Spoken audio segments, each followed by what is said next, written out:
मोमिनो, तुम पर रोजे फर्ज किए गए हैं जिस तरह तुमसे पहले लोगों पर फर्ज किए गए थे, ताकि तुम परहेजगार बनो।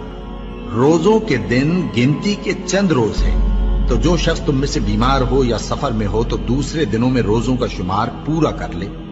और जो लोग रोजा रखने की ताकत रखें लेकिन रखें नहीं, वो रोजे के बदले मोहताज को खाना खिला दें। और जो कोई अपनी मर्जी से ज्यादा नेकी करे तो उसके हक में ज्यादा अच्छा है। और अगर समझो तो रोजा रखना ही तुम्हारे हक में बेहतर है। रोजों का महीना रमजान का महीना है, जिसमें कुरान अव्वल नाजिल हुआ, जो लोगों का रहनुमा है और जिसमें हिदायत की खुली निशानियां हैं और जो हक व बातिल को अलग अलग करने वाला है। तो जो कोई तुम में से इस महीने में मौजूद हो, चाहिए कि पूरे महीने के रोजे रखे, और जो बीमार हो या सफर में हो तो दूसरे दिनों में रोजे रखकर उनका शुमार पूरा कर ले।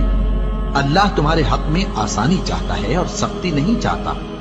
और ये आसानी का हुक्म इसलिए दिया गया है कि तुम रोजों का शुमार पूरा कर लो, और इस एहसान के बदले कि अल्लाह ने तुमको हिदायत बख्शी है, तुम उसको बुजुर्गी से याद करो और उसका शुक्र करो। और ऐ पैगंबर, जब तुमसे मेरे बंदे मेरे बारे में दरियाफ्त करें तो उन्हें मालूम हो कि मैं तो तुम्हारे पास ही हूं।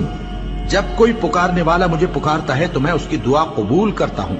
तो उनको चाहिए कि मेरे हुक्मों को माने और मुझ पर ईमान रखें, ताकि नेक रास्ता पाएं। रोजों की रातों में तुम्हारे लिए अपनी औरतों के पास जाना जायज कर दिया गया है। वो तुम्हारी पोशाक हैं और तुम उनकी पोशाक हो। अल्लाह को मालूम है कि तुम उनके पास जाने से अपने हक में खयानत करते थे, सो उसने तुम पर मेहरबानी की और तुम्हारी हरकत से दरगुजर फरमाई। तो अब तुमको इख्तियार है कि उनसे मुबाशरत करो। और अल्लाह ने जो चीज तुम्हारे लिए लिख रखी है, यानी औलाद, उसको अल्लाह से तलब करो और खाओ और पियो, यहां तक कि सुबह की सफेद धारी रात की सियाह धारी से अलग नजर आने लगे। फिर रोजा रखकर रात तक पूरा करो। और जब तुम मस्जिदों में एतकाफ बैठते हो तो उनसे मुबाशरत न करो। ये अल्लाह की हदें हैं, इनके पास न जाना। इसी तरह अल्लाह अपनी आयतें लोगों के समझाने के लिए खोल खोल कर बयान फरमाता है, ताकि वो परहेजगार बने।